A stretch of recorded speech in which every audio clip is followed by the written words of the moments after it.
Now, Mr. President, after the conclusion of my remarks, the Senate will proceed to the impeachment trial of President Donald John Trump for committing high crimes and misdemeanors. President Trump is accused of coercing a foreign leader into interfering in our elections, which he did, to benefit himself, and then doing everything in his power to cover it up, which he did. If proved, the president's actions are crimes against democracy itself. That's right. That's It's hard right. to imagine a greater subversion of our democracy than for powers outside our borders to determine the elections from within. For a foreign country to attempt such a thing on its own is bad enough. For an American president to deliberately solicit such a thing, to blackmail a foreign country with military assistance to help him win an election, is unimaginably worse. I can't imagine any other president doing this.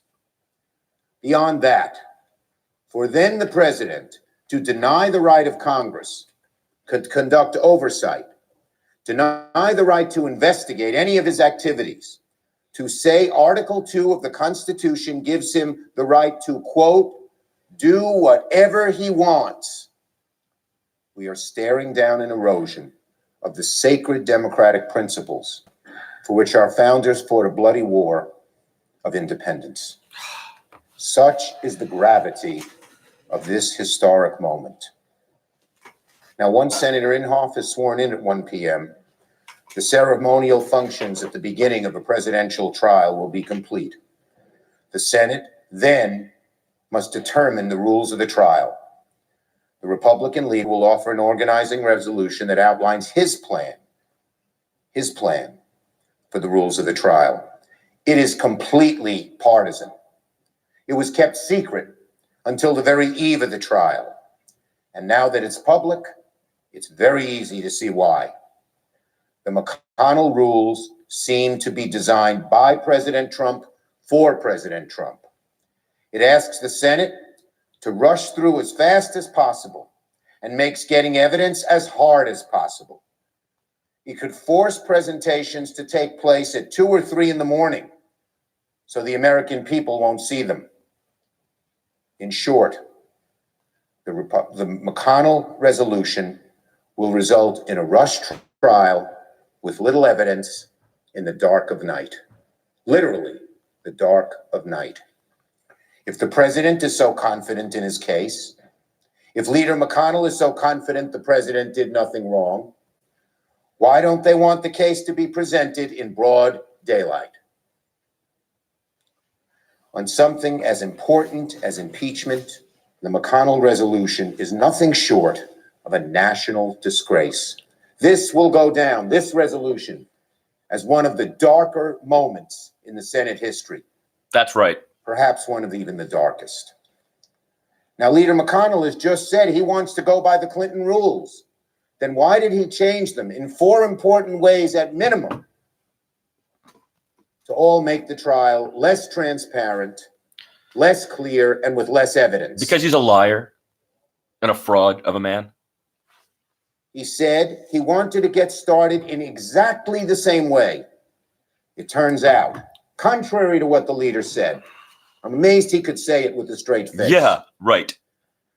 That the rules are the same as the Clinton rules. The rules are not even close to the Clinton rules. Unlike the Clinton rules, the McConnell resolution does not admit the record of the House impeachment proceedings into evidence. So Leader McConnell wants a trial with no existing evidence and no new evidence.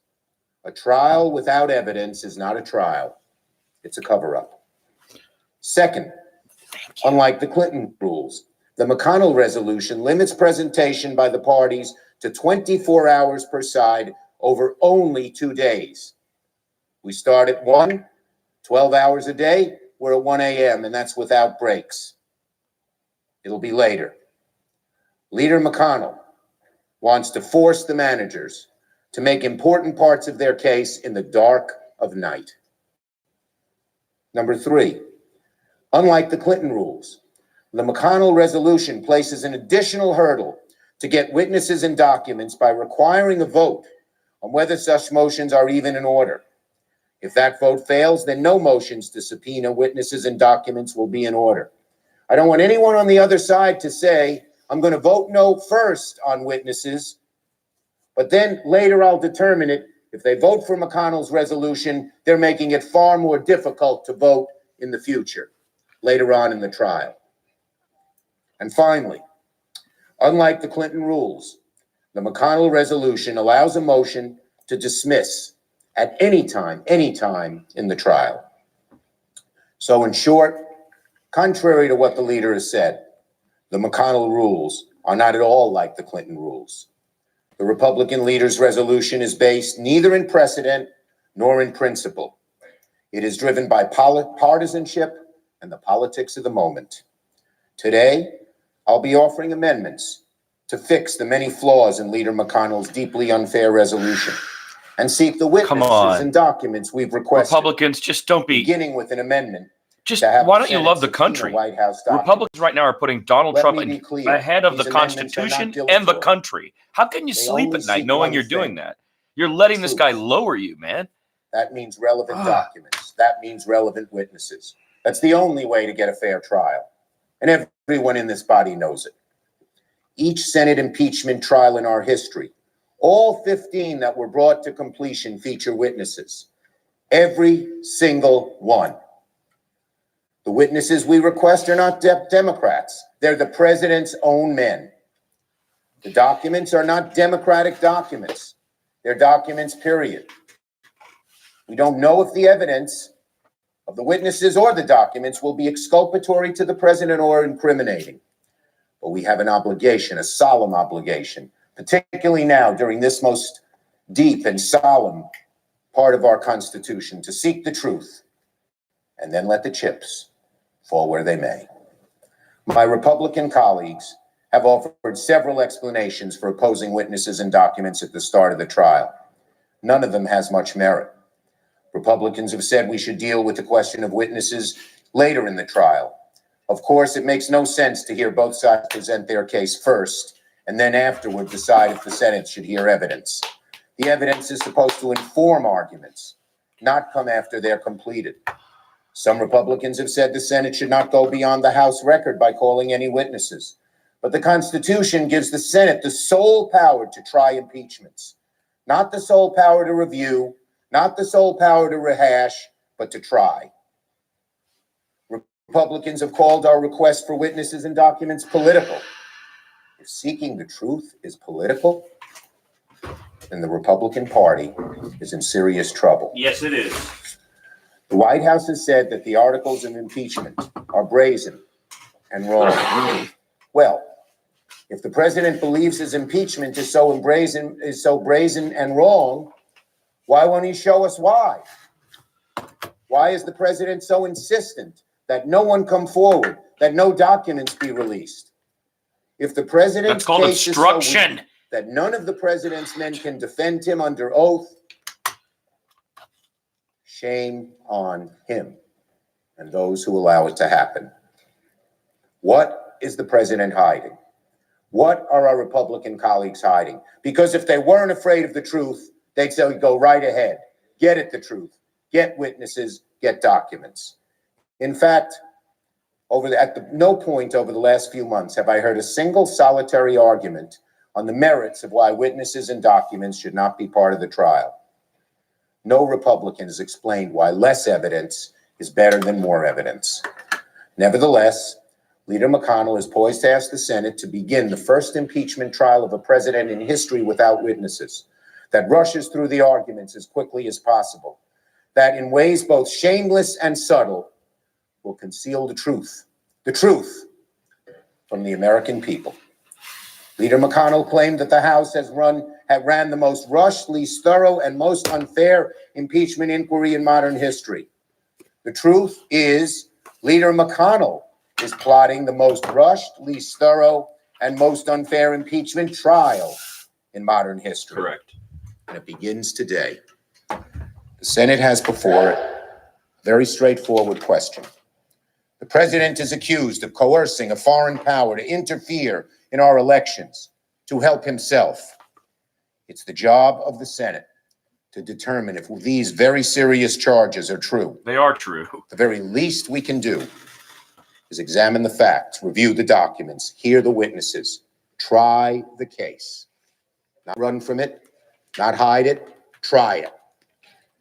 Because if the president commits high crimes and misdemeanors, and Congress refuses to act, refuses even to conduct a fair trial of his conduct, then presidents, this president and future presidents, can commit impeachable crimes with impunity, and the order and rigor of our democracy will dramatically decline. That's the point, friends. The fail-safe, the final fail-safe of our democracy will be rendered moot.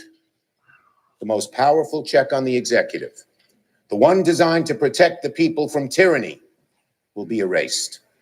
In short time, my colleagues, each of us will face a choice about whether to begin this trial in search of the truth or in service of the president's desire to cover it up. Whether the Senate will conduct a fair trial and a full airing of the facts, or a rush to a predetermined political outcome.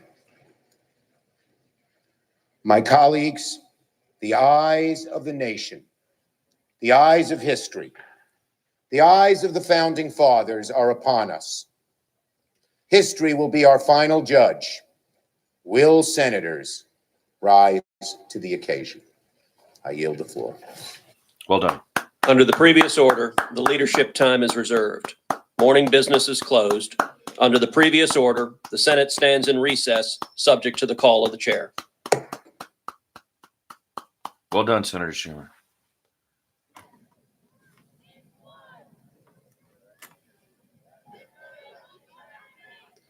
And the impeachment trial of President Donald Trump will begin shortly, 1 o'clock Eastern, just a minute or two away. We heard the opening comments in beginning the Senate session from the Majority Leader Mitch McConnell, from the Democratic Leader Chuck Schumer. Yesterday, the Majority Leader released the resolution that will guide the impeachment trial. That will consume all of the debate today. And the Majority Leader saying that senators should, quote, we should remain in session today until we complete the resolution. You can read that resolution at cspan.org.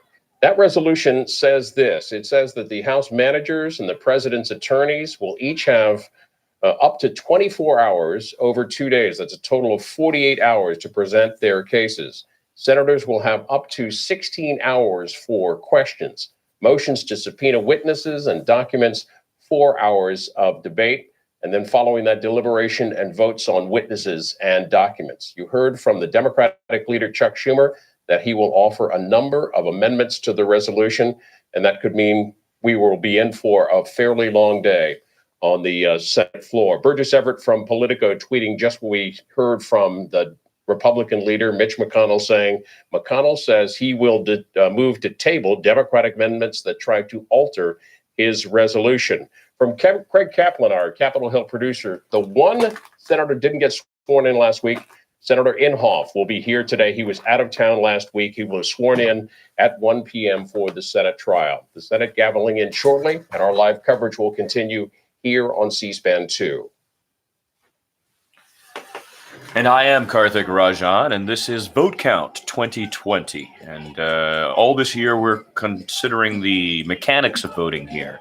This is a place where we're going to be talking about how your vote is cast, about the machines that collect the votes, about the secretaries of state and the officials who count and monitor the votes, about points where the data of your vote can be breached. And it's meant to be nonpartisan. The problem is that today I'm covering impeachment, and it's one of the most partisan events in my lifetime. Now, I'm old enough to remember Nixon's impeachment. My father sat me down when President Nixon resigned. In front of there was a big cabinet-like television, you know, with the wood paneled and the speakers in the 70s. And he said, "This is historic. You need to watch this."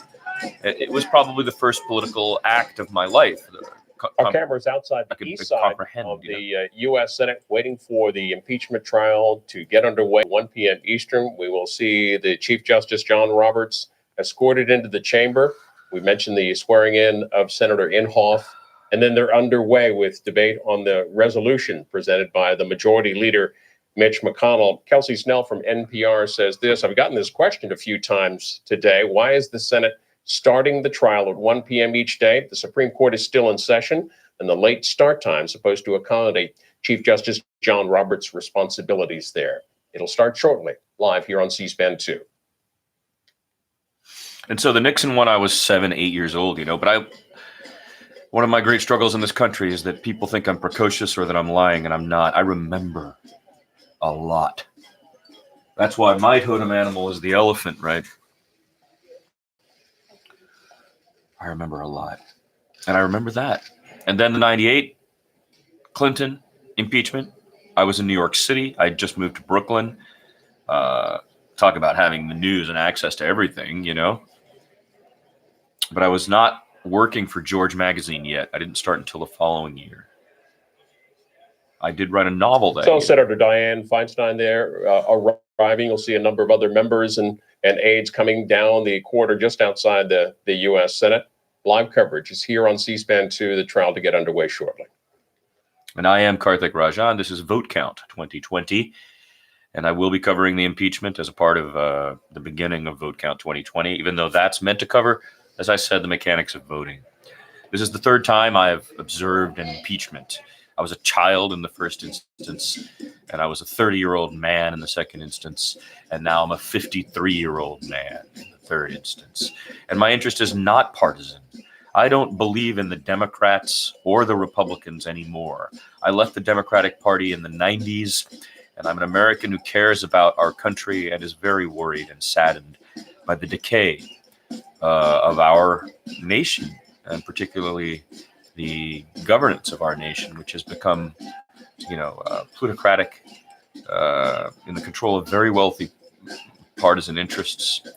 Our senators are no longer great men and women anymore. At this moment, I think of Paul Wellstone.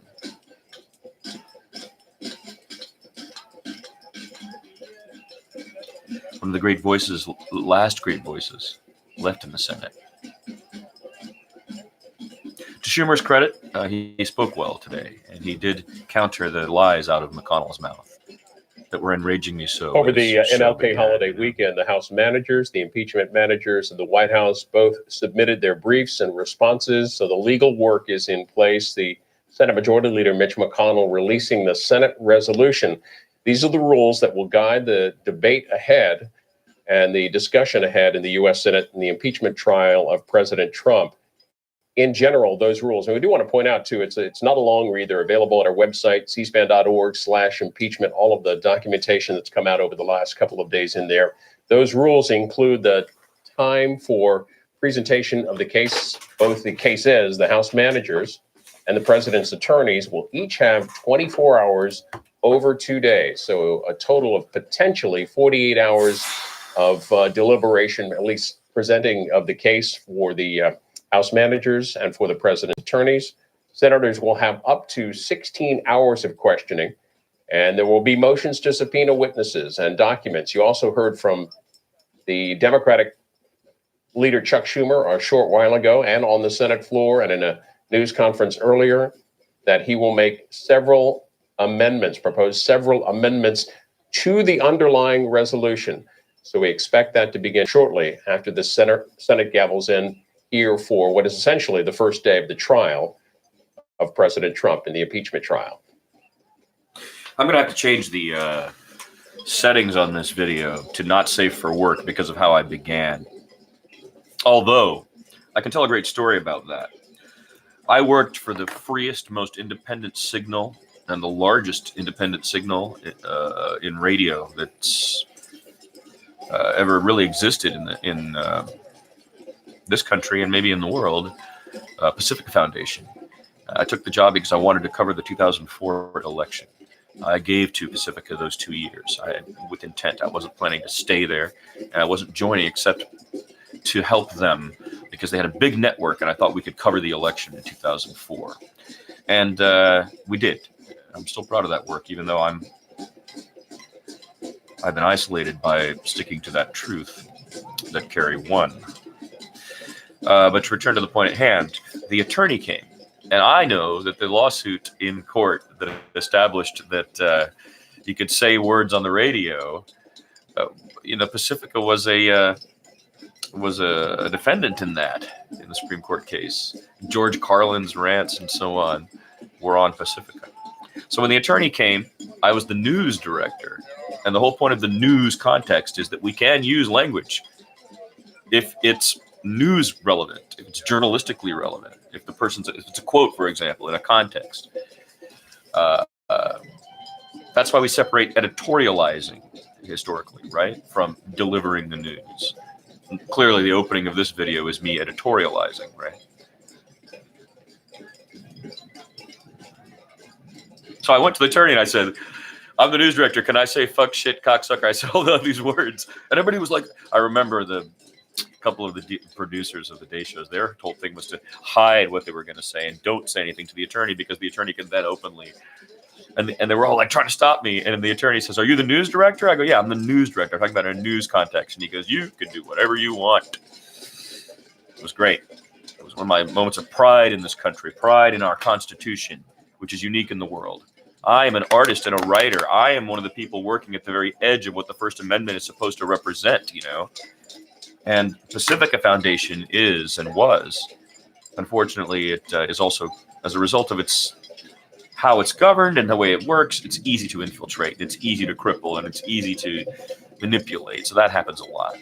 Maybe that's something about human endeavor among socialists, people who want to equate power rather than create hierarchies. We are live outside the U.S. Senate chamber on the east side of the U.S. Capitol.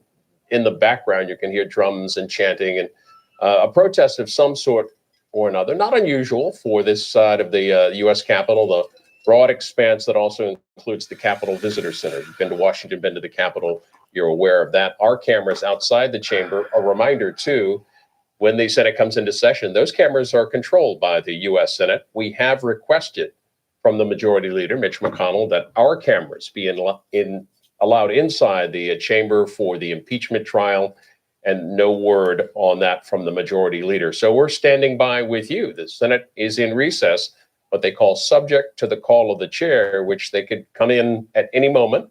They were set to get underway at 1 p.m. Eastern, and it should be coming up shortly here. Live C-SPAN 2. And you're live with me, Karthik Rajan, at Vote Count 2020. We're chatting about impeachments of the past. We're chatting about radio. We're chatting about media. We're chatting about language. And we're waiting for this historic and important moment in the U.S. Senate. And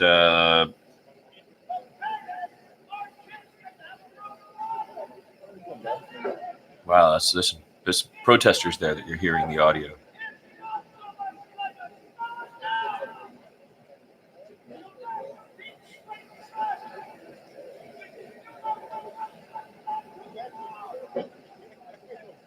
I'm trying to understand what that man is yelling.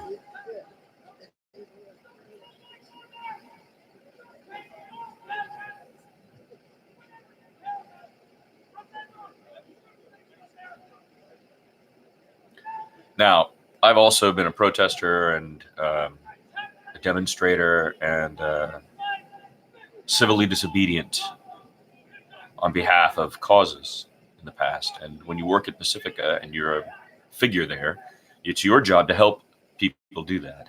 And so I've spoken out and held hands and protested. And here on C-SPAN 2, we are waiting along with you for the U.S. Senate to gavel in. They came in at 12:30 Eastern to begin the day. And we heard from both the Majority Leader Mitch McConnell and the Democratic Leader Chuck Schumer, what they call leader time in the U.S. Senate. And it's typical for any day in the U.S. Senate that the leaders would have that time to speak about any issue. All of it today obviously was focused on the impeachment trial of President Trump. Senator Schumer did say then, and he said in his earlier news conference, that he would bring up proposed amendments to the resolution that will guide the impeachment trial. That First Amendment will come up today. We'll have the allow the Senate to subpoena the White House for documents related to charges against the president. The majority leader saying in his comments that the senators should, quote, expect to remain in session today until they finish work on the resolution. So it could be a long day, should be a long day here in the Senate, and certainly in the days to come if the resolution is passed. Lengthy days of consideration, and the House managers, if they use all their time, that's 24 hours over 2 days. Same with the President's Counsel, 24 hours to present their case over 2 days. You're watching live coverage here on C-SPAN 2, expecting the Senate in momentarily. And you're watching live coverage at Vote Count 2020, and I'm Karthik Rajan. I'll be doing this as long as they're doing it, and it's because I care about this country, and I am a U.S. citizen, and more than that, I'm an academic who studied. I got a degree from the University of Texas at Austin in history and politics, and worked in politics here locally in the state assembly, and then got older and grew and moved all around the country. I've lived in the San Francisco Bay Area. I've lived in New York City. I've lived in Los Angeles. I've lived in Austin. I've lived in Colorado, New Orleans. I've traveled all over this country and learned about it and become an American with care for how the rules are. And we all know the rules. It's real clear. It's real clear. If you're an American, you're following the roadmap. And the roadmap allows me as an artist and a writer to communicate in a certain way and not be thrown in jail or blindfolded and shot in a firing line. And so the right often wants us to be thankful for that. And I am. I'm thankful for what elements of the First Amendment allow us to do this. But I take it more seriously than making a TV show called Jackass and exposing myself, or I take it more seriously than that. As did George Carlin, who we spoke of earlier. He was a comedian, right? But what he was doing was much larger than comedy. He's participating in the space between our language, our governance, and our leaders. You know, like, and now here on YouTube, I have the opportunity to make my own studio, to light it myself. There's nobody here. I can control everything.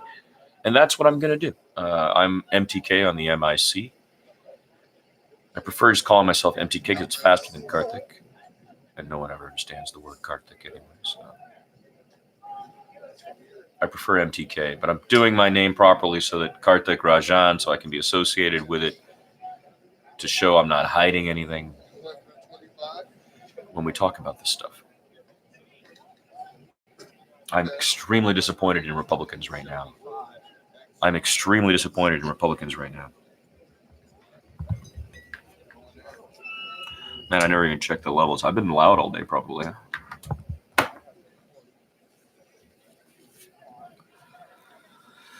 We're just waiting.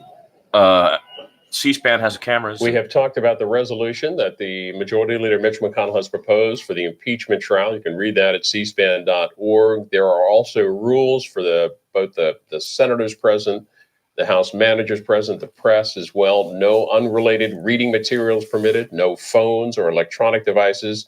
The Senate pages will relay message from outside the Senate chamber, and the access to the well of the Senate is restricted. Over the weekend, they put in more tables and other equipment there on the Senate floor, which you will see shortly.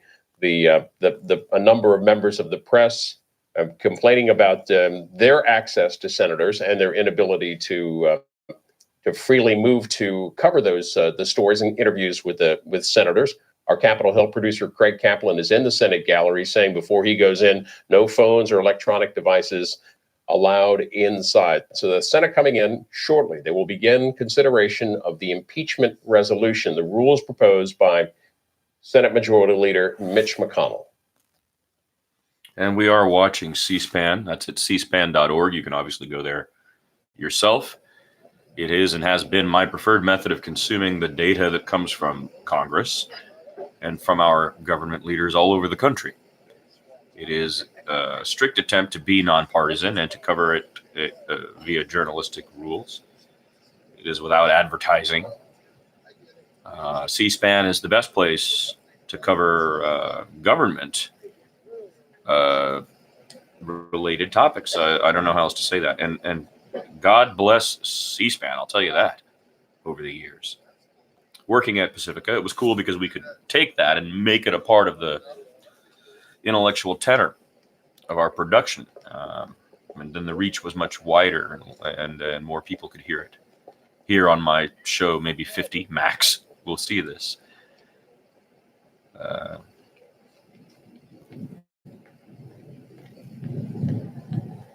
In the day I had millions at one point. That's when I tried to deliver the petrodollar conversation about Iraq.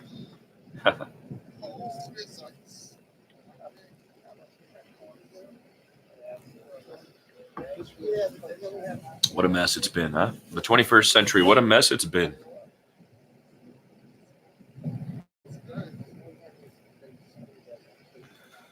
And we're just awaiting here. I suppose I could fill time, in so much as we do have a vlog, and I am here producing, right? We could put tunes on, I suppose, as well. But I'm not going to do that. Yes, so the Nixon impeachment, the Clinton impeachment, and now the Donald J. Trump impeachment. There are several things I would say about impeachment. The first one was during a weird time. Coming up shortly, the start of the impeachment trial of President Trump in the U.S. Senate, with deliberation on the resolution, the Senate resolution guiding the debate and discussion ahead. That resolution will allow both the House managers and the President's counsel, each will have 24 hours over 2 days to present their case. Senators will have up to 16 hours to ask questions. Those questions submitted in writing through the Chief Justice. The Senate will convene as a court of impeachment. If there is no objection, the journal of proceedings of the trial are approved to date. I'm aware of one senator present who was unable to take the impeachment oath last Thursday. Will he please raise his right hand and be sworn? Do you solemnly swear that in all things appertaining to the trial of the impeachment of Donald John Trump, President of the United States, now pending, you will do impartial justice according to the Constitution and laws, so help you God? I do. The Secretary will note the name of the senator who has just taken the oath and will present the oath book to him for signature. It's an amazing oath if you think about it. Republicans are violating that oath. They're not impartial walking in. The Democrats had a hearing. They listened to it. They were... The Sergeant at Arms will make the proclamation.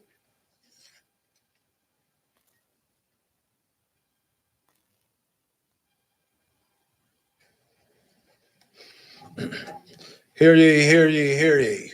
All persons are commanded to keep silent on pain of imprisonment while the Senate of the United States is sitting for the trial of the articles of impeachment exhibited by the House of Representatives against Donald John Trump, President of the United States.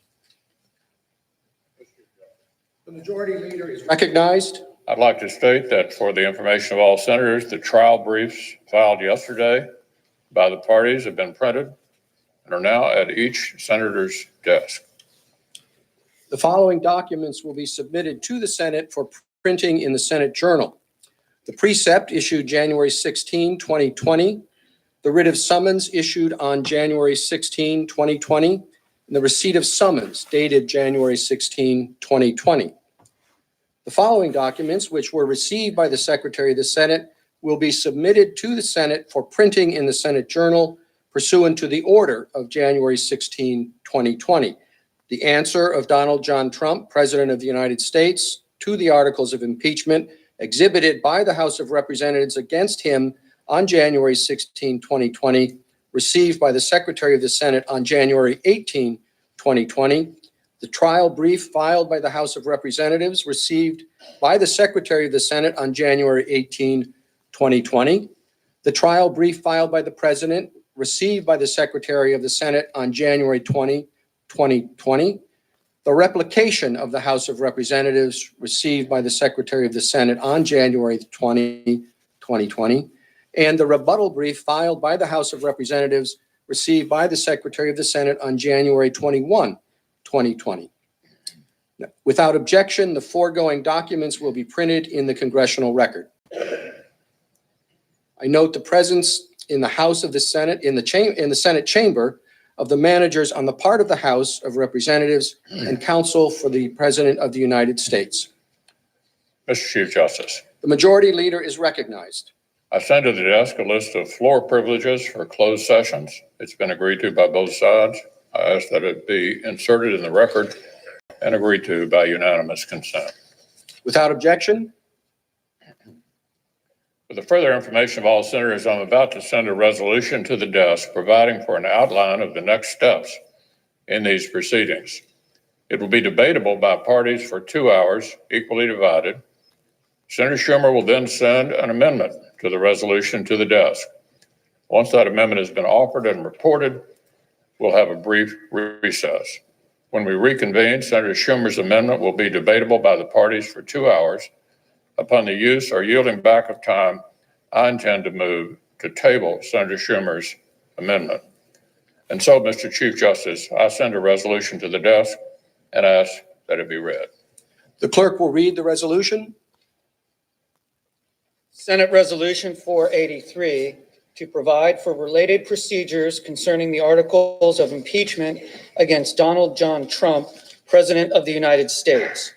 Resolved that the House of Representatives shall file its record with the Secretary of the Senate, which will consist of those publicly available materials that have been submitted to or produced by the House Judiciary Committee, including transcripts of public hearings or markups in any materials printed by the House of Representatives or the House Judiciary Committee pursuant to House Resolution 660.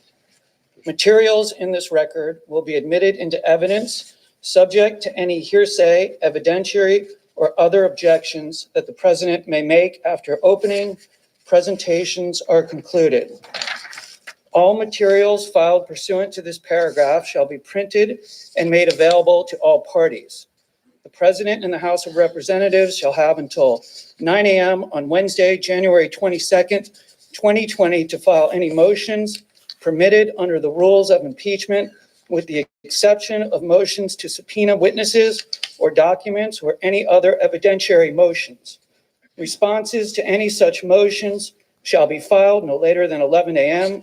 on Wednesday, January 22nd, 2020.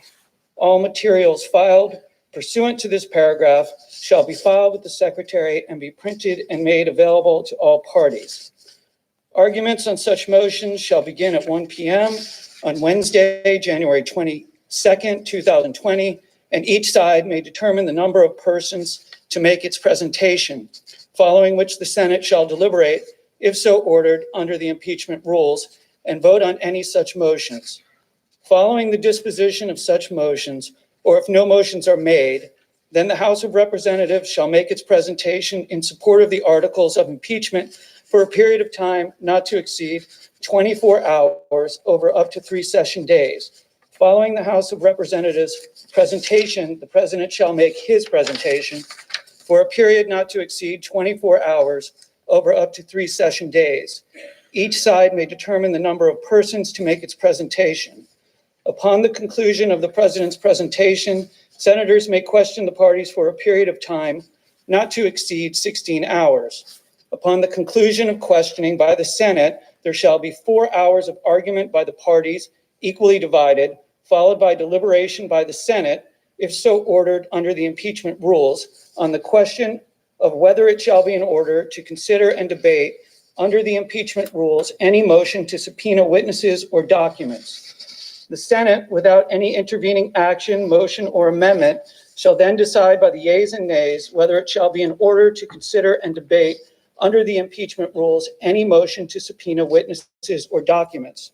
Following the disposition of that question, other motions provided under the impeachment rules shall be in order. If the Senate agrees to allow either the House of Representatives or the President to subpoena witnesses, the witnesses shall first be deposed, and the Senate shall decide after deposition which witnesses shall testify pursuant to the impeachment rules. No testimony shall be admissible in the Senate unless the parties have had an opportunity to depose such witnesses. At the conclusion of deliberations by the Senate shall vote on each article of impeachment. The resolution is arguable by the parties for 2 hours equally divided.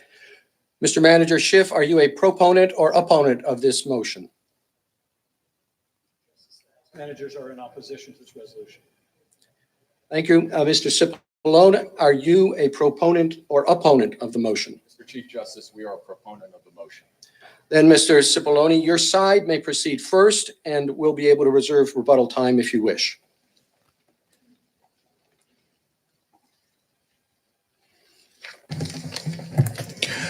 Thank you, Mr. Chief Justice.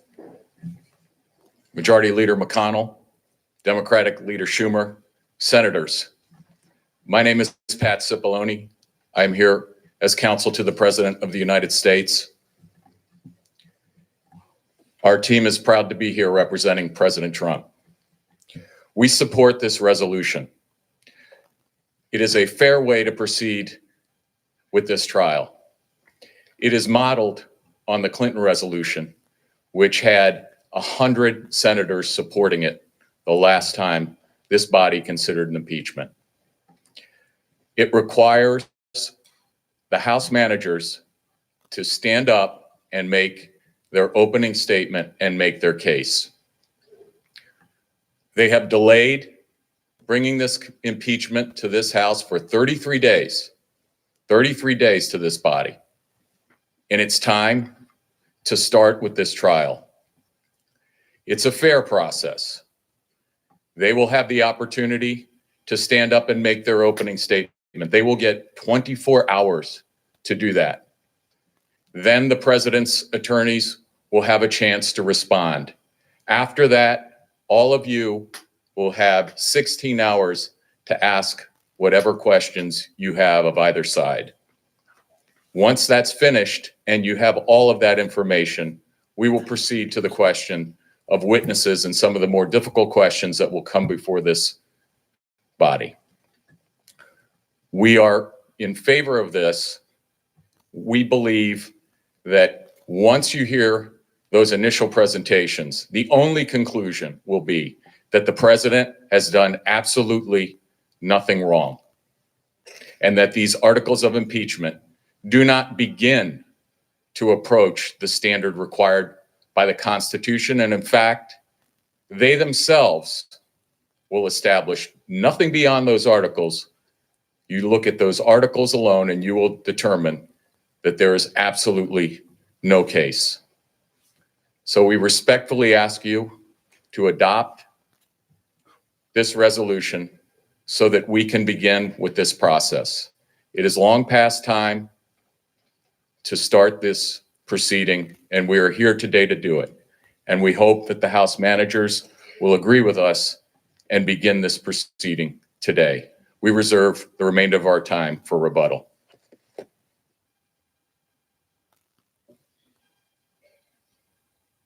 This is Vote Count 2020. We are watching the impeachment of Donald J. Trump in the Senate.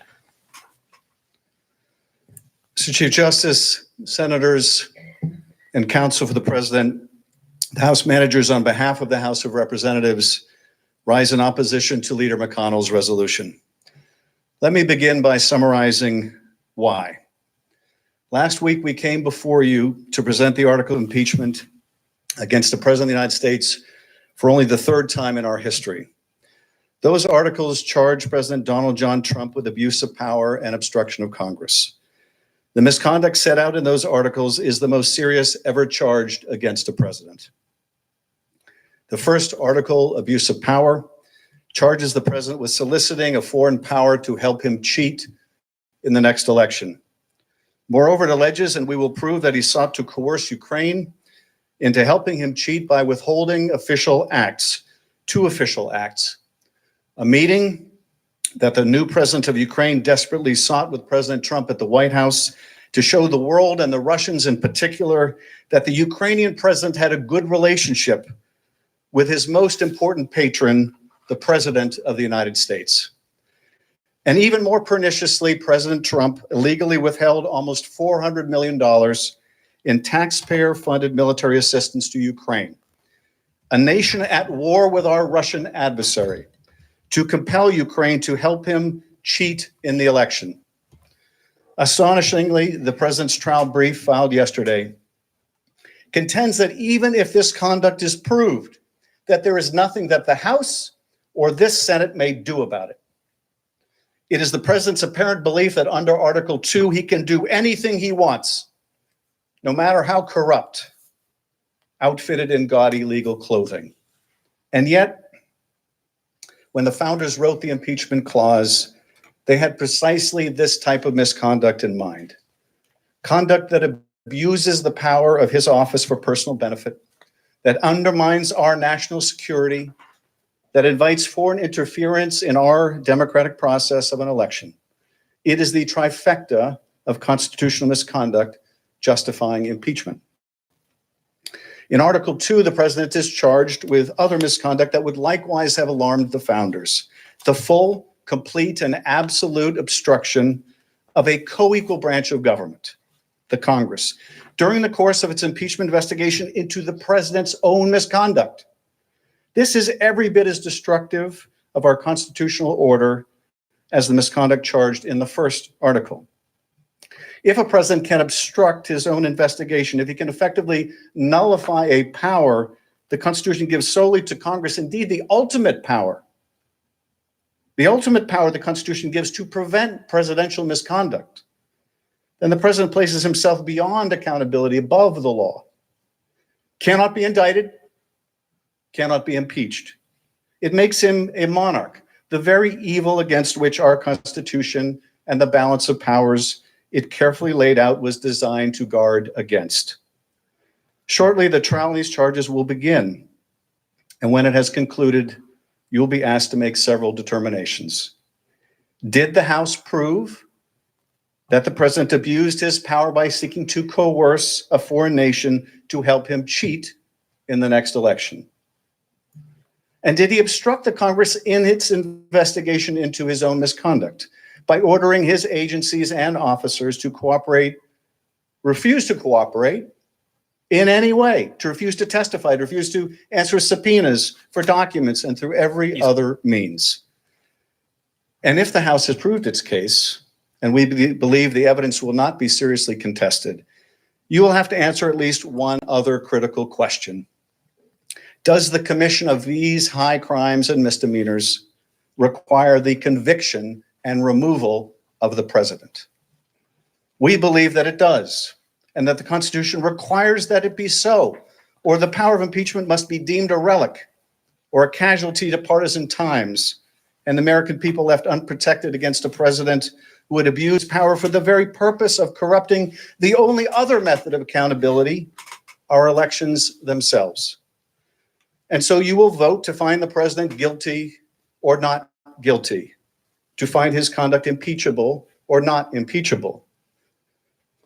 But I would submit to you, these are not the most important decisions you will make. How can that be?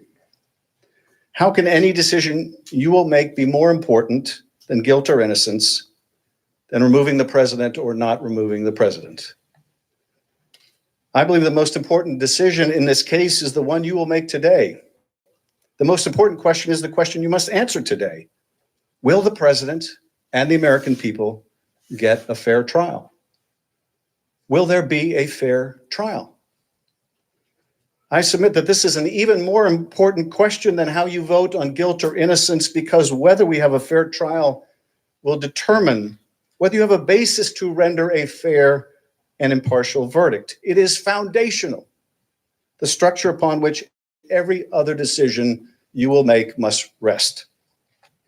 If you only get to see part of the evidence, if you only allow one side or the other a chance to present their full case, your verdict will be predetermined by the bias in the proceeding. If the defendant is not allowed to introduce evidence of his innocence, it's not a fair trial. So too for the prosecution. If the House cannot call witnesses or introduce documents and evidence, it's not a fair trial. It's not really a trial at all. Americans all over the country are watching us right now. And imagine they're on grand jury or they're on jury duty. Imagine that the judge walks into that courtroom and says that she's been talking to the defendant. And at the defendant's request, the judge has agreed not to let the prosecution call any witnesses or introduce any documents. The judge and the defendant have agreed that the prosecutor may only read to the jury the dry transcripts of the grand jury proceedings. That's it. Has anyone on jury duty in this country ever heard a judge describe such a proceeding and call it a fair trial? Of course not. That's not a fair trial. It's a mockery of a trial. Under the Constitution, this proceeding, the one we are in right now, is the trial. This is not the appeal from a trial. You are not appellate court judges. Okay, one of you is. And unless this trial is going to be different from every other impeachment trial or any other kind of trial for that matter, you must allow the prosecution and defense, the House manager and the president's lawyers to call relevant witnesses.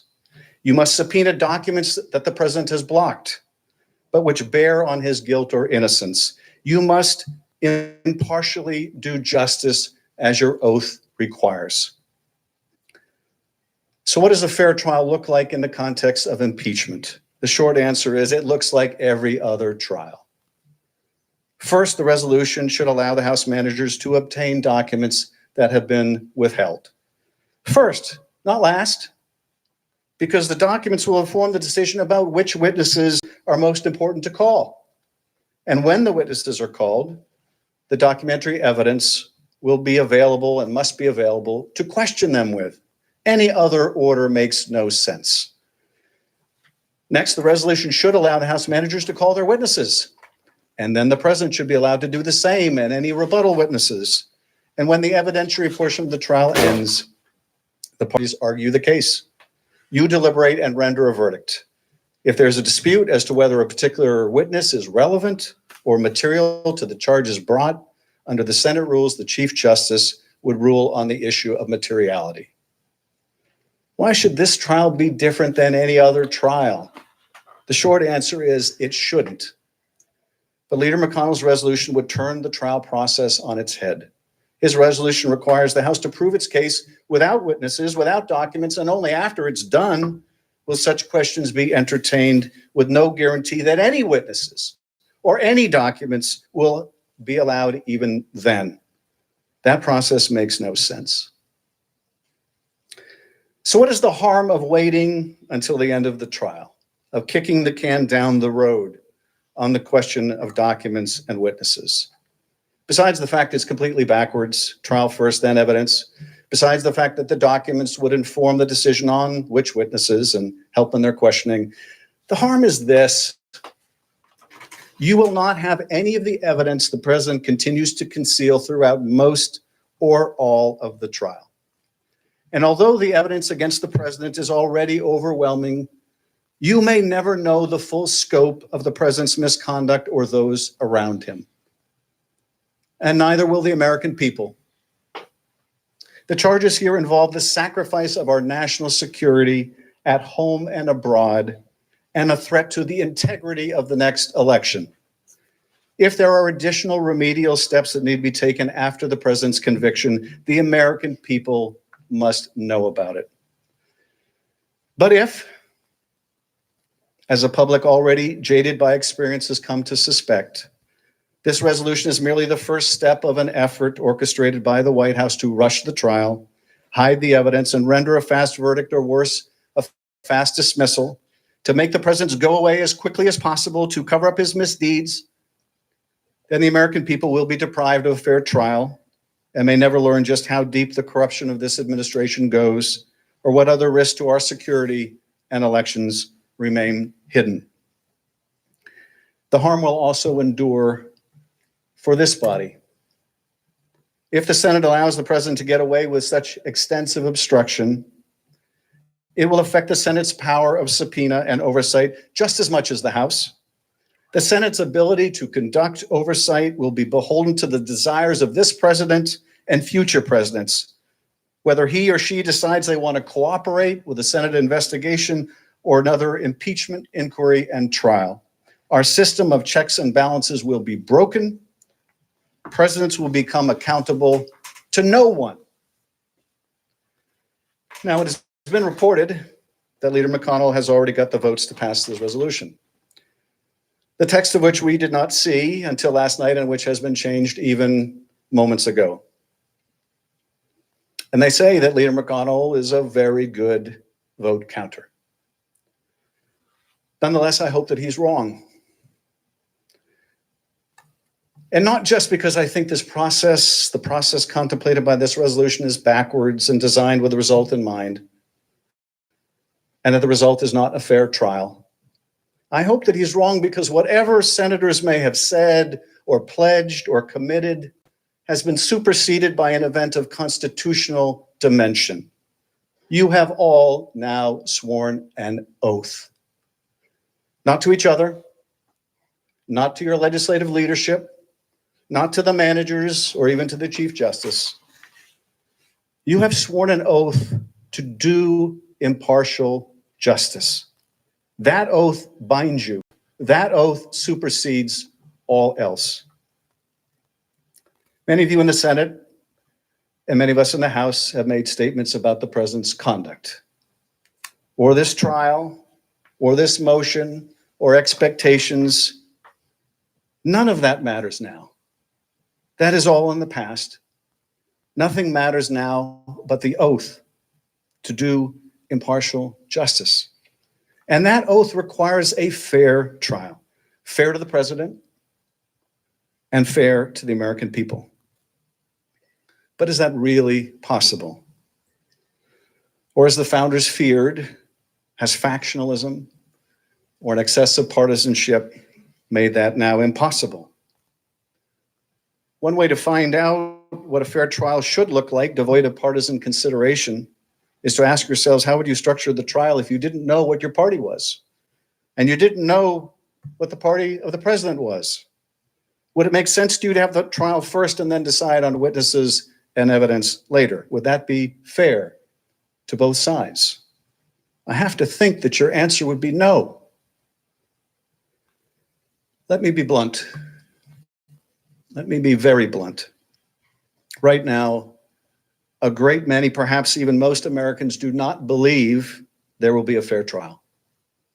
They don't believe that the Senate will be impartial. They believe that the result is pre-cooked. The president will be acquitted. Not because he is innocent, he is not, but because the senators will vote by party and he has the votes. The votes to prevent the evidence from coming out, the votes to make sure the public never sees it. The American people want a fair trial. They want to believe their system of government is still capable of rising to the occasion. They want to believe that we can rise above party and do what's best for the country, but a great many Americans don't believe that will happen. Let's prove them wrong. Let's prove them wrong. How? By convicting the president? No, not by conviction alone. By convicting him if the House proves its case, and only if the House proves its case.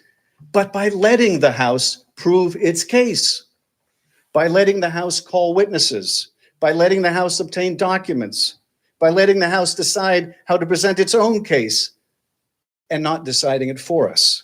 In sum, by agreeing to a fair trial. Now let's turn to the precise terms of the resolution, the history of impeachment trials, and what fairness and impartiality require.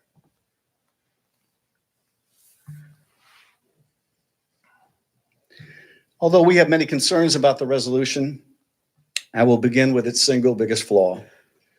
The resolution does not ensure that subpoenas will, in fact, be issued for additional evidence that the Senate and the American people should have, and that the president continues to block to fairly decide the president's guilt or innocence. Moreover, it guarantees that subpoenas will not be issued now, when they would be most valuable to the Senate, the parties, and the American people.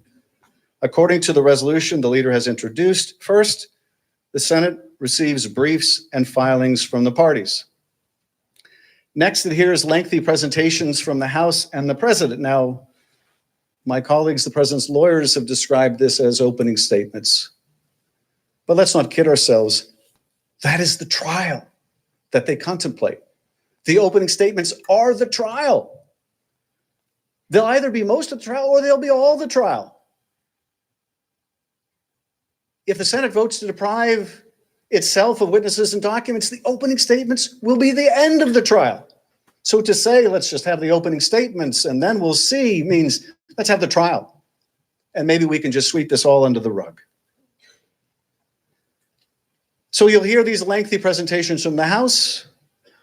There will be a question and answer period for the senators. And then, and only then, after essentially the trial is over, after the briefs have been filed, after the arguments have been made, after the senators exhaust all their questions, only then will the Senate consider whether to subpoena crucial documents and witness testimony that the president has desperately tried to conceal from this Congress and the American people. Documents and witness testimony that, unlike the Clinton trial, have not yet been seen or heard. It is true that the record compiled by the House is overwhelming. It is true the record already compels the conviction of the president. In the face of unprecedented resistance by the president, the House assembled a powerful case, evidence of the president's high crimes and misdemeanors.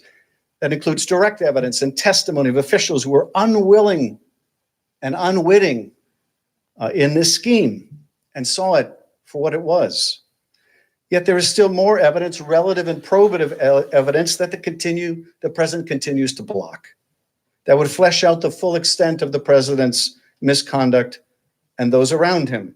We have seen that over the past few weeks, new evidence has continued to come to light, as the Nonpartisan Government Accountability Office has determined that the hold on military to Ukraine was illegal and broke the law. As John Bolton has offered to testify in the trial, as one of the president's agents, Lev Parnas, has produced documentary evidence that clarifies Mr. Giuliani's activities on behalf of the president and corroborates Ambassador Sondland's testimony that everyone was in the loop. As documents released under the Freedom of Information Act have documented the alarm at the Department of Defense while the president illegally withheld military support for Ukraine, an ally at war with Russia, without explanation. As a senior Office of Management and Budget official, Michael Duffy instructed Defense Department officials on July 25th, 90 minutes after President Trump spoke by phone with President Zelensky, the Defense Department should pause all obligation of Ukraine military assistance under its purview. 90 minutes after that call.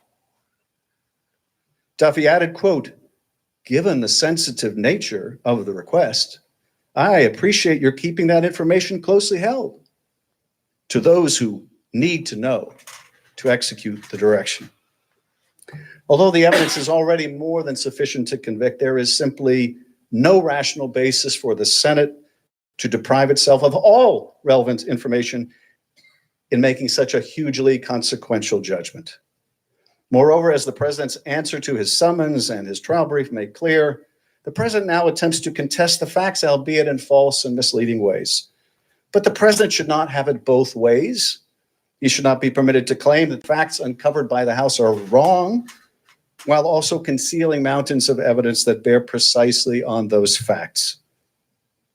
If this body seeks impartial justice, it should ensure that subpoenas are issued and that they are issued now, before the Senate begins extended proceedings based on a record that every person in this room and every American watching at home knows does not include documents and witness testimony. It should, because the president would not allow it to be so. Complying with these subpoenas would not impose a burden. The subpoenas cover narrowly tailored and targeted documents and witnesses that the president has concealed. The Senate deserves to see the documents from the White House, the State Department, the Office of Management and Budget, the Department of Defense. These agencies already should have collected and at least preserved these documents in response to House subpoenas. Indeed, in some cases, agencies have already produced documents in FOIA lawsuits, albeit in heavily redacted form. And witnesses with direct knowledge or involvement should be heard. That includes the president's acting chief of staff, Mick Mulvaney, his former national security advisor, John Bolton, who has publicly offered to testify, two senior officials integral to implementing the president's freeze on Ukraine's military aid also have very relevant testimony. Why not hear it? Robert Blair, who serves as Mulvaney's senior advisor, Michael Duffy, a senior official at OMB, and other witnesses with direct knowledge that we reserve the right to call later, but these witnesses with whom we wish to begin the trial. Last month, President Trump made clear that he supported having senior officials testify before the Senate during his trial, declaring that he would love to have Secretary Pompeo, Mr. Mulvaney, now former Secretary Perry, and, quote, many other people testify in the Senate trial. In the Senate, I would love to have Mike Pompeo. I'd love to have Mitch. I'd love to have Rick Perry and many other people testify. The Senate has an opportunity to take the president up on his offer to make his senior aides available, including Mr. Mulvaney and Secretaries Perry and Pompeo. But now the president is changing his tune. The bluster of wanting these witnesses to testify is over, notwithstanding the fact that he has never asserted a claim of privilege during the course of the House impeachment proceedings. He threatens to invoke one now in a last-ditch effort to keep the rest of the truth from coming out. The president sends his lawyers here to breathlessly claim that these witnesses or others cannot possibly testify because it involves national security. Never mind that it was the president's actions in withholding military aid from an ally at war that threatened our national security in the first place. Never mind that the most impeachable serious offenses will always involve national security because they will involve other nations, and that misconduct based on foreign entanglement was what the framers feared most. The president's absurdist argument amounts to this: we must endanger national security to protect national security. We must make a president's conduct threatening our security beyond the reach of impeachment power if we are to save the presidency. This is dangerous nonsense. As justices of the Supreme Court have underscored, the Constitution is not a suicide pact. But let us turn from the abstract to the very concrete, and let me show you just one example of what the president is hiding in the name of national security. There is a document which the president has refused to turn over, in which his top diplomat in Ukraine says to two other appointees of the president, "As I said on the phone, I think it's crazy to withhold security assistance for help with a political campaign." The administration refuses to turn over that document and so many more. We only know about its existence. We have only seen its contents because it was turned over by a cooperating witness. This is what the president would hide from you and from the American people. In the name of national security, he would hide graphic evidence of his dangerous misconduct. The only question is, and it is the question raised by this resolution, will you let him? Last year, President Trump said that Article 2 of the Constitution will allow him to do anything he wanted. And evidently believing that Article 2 empowered him to denigrate and defy a co-equal branch of government, he also declared that he will fight all subpoenas. Let's hear the president's own words.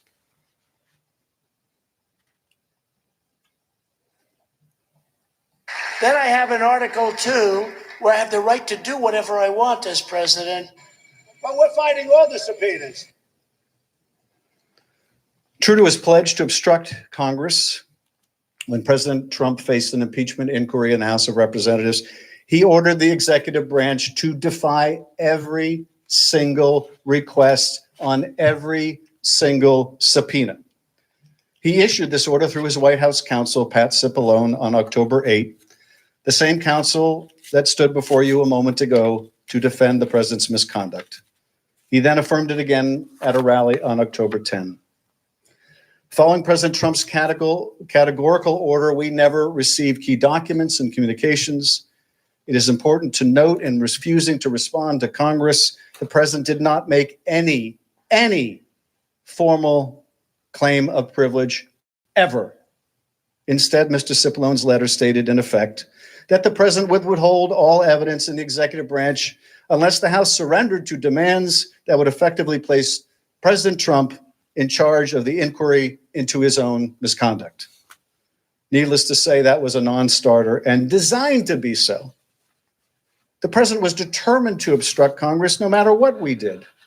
And his conduct since, his attacks on the impeachment inquiry, his attacks on witnesses, have affirmed that the president never had any intention to cooperate under any circumstance. And why? Because the evidence and testimony he conceals would only further prove his guilt. The innocent do not act this way. Simply stated, this trial should not reward the president's obstruction by allowing him to control what evidence is seen and when it is seen and what evidence will remain hidden. The documents the president seeks to conceal include White House records, including records about the president's unlawful hold on military aid, State Department records, including text messages and WhatsApp messages exchanged by the State Department and Ukrainian officials, and notes to file written by career professionals as they saw the president's scheme unfold in real time. OMB records demonstrating efforts to fabricate an after-the-fact rationale for the president's orders and showing internal objections that the president's orders violated the law. Defense Department records reflecting bafflement and alarm that the president suspended military aid to a key security partner without explanation. Many of the president's aides have also followed his orders and refused to testify. These include central figures in the impeachment inquiry, including White House Chief of Staff Mick Mulvaney, former National Security Advisor John Bolton, and many others with relevant testimony like Robert Blair and Michael Duffy. Mr. Blair, who serves as a senior advisor to Acting Chief of Staff Mulvaney, worked directly with Mr. Duffy, a political appointee in the Office of Management and Budget, to carry out the president's order to freeze vital military and security assistance to Ukraine. The Trump administration has refused to disclose their communications, even though we know from written testimony, public reporting, and even Freedom of Information Act lawsuits that they were instrumental in implementing the hold and extending it at the president's express direction, even as career officials warned accurately that doing so would violate the law. The president has also made the insupportable claim that the House should have enforced its subpoenas in court and allowed the president to delay his impeachment for years. If we had done so, we would have abdicated our constitutional duty to act on the overwhelming facts before us and the evidence the president was seeking to cheat in the next election. We could not engage in a deliberately protracted court process while the president continued to threaten the sanctity of our elections. Resorting to the courts is also inconsistent with a constitution that gives the House the sole power of impeachment. If the House were compelled to exhaust all legal remedies before impeaching the president, it would interpose the courts or the decision of a single judge between the House and the power to impeach. Moreover, it would invite the president to prevent his own impeachment by endlessly litigating the matter in court, appealing every judgment, engaging in every frivolous motion or device. Indeed, in the case of Don McGahn, the president's lawyer who was ordered to fire the special counsel and lie about it, he was subpoenaed by the House in April last year, and there is still no final judgment. A president may not defeat impeachment or accountability by engaging in endless litigation. Instead, it's been the long practice of the House to compile core evidence necessary to reach a reasoned decision about whether to impeach, and then to bring the case here to the Senate for a full trial. That is exactly what we did here, with an understanding that the Senate has its own power to compel documents and testimony. It would be one thing if the House had shown no interest in documents or witnesses during its investigation, although even there, the House has the sole right to determine its proceedings, as long as it makes the full case to the House, as it did. but is quite another when the president is the cause of his own complaint, when the president withholds witnesses and documents and then attempts to rely on his own noncompliance to justify further concealment. President Trump made it crystal clear we would never see a single document or a single witness when he declared, as we just watched, that he would fight all subpoenas. As a matter of history and precedent, it would be wrong to assert that the Senate is unable to obtain and review new evidence during a Senate trial, regardless of why evidence was not produced in the House. You can and should insist on receiving all of the evidence so you can render impartial justice and can earn the confidence of the public in the Senate's willingness to hold a fair trial. Under the Constitution, the Senate does not just vote on impeachments. It does not just debate them. Instead, it is commanded by the Constitution to try all cases of impeachment. If the founders intended for the House to try the matter and the Senate to consider an appeal based on the cold record from the other chamber, they would have said so. But they did not. Instead, they gave us the power to charge and you the power to try all impeachments. The framers chose their language and the structure for a reason. As Alexander Hamilton said, the Senate is given awful discretion in matters of impeachment. The Constitution thus speaks to senators in their judicial character as a court for trial of impeachments.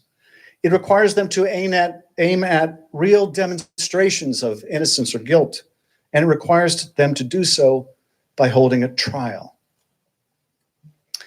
The Senate has repeatedly subpoenaed and received new documents, often many of them while adjudicating cases of impeachment. Moreover, the Senate has heard witness testimony in every one of the 15 Senate trials, full Senate trials in the history of this republic, including those for Presidents Andrew Johnson and Bill Clinton.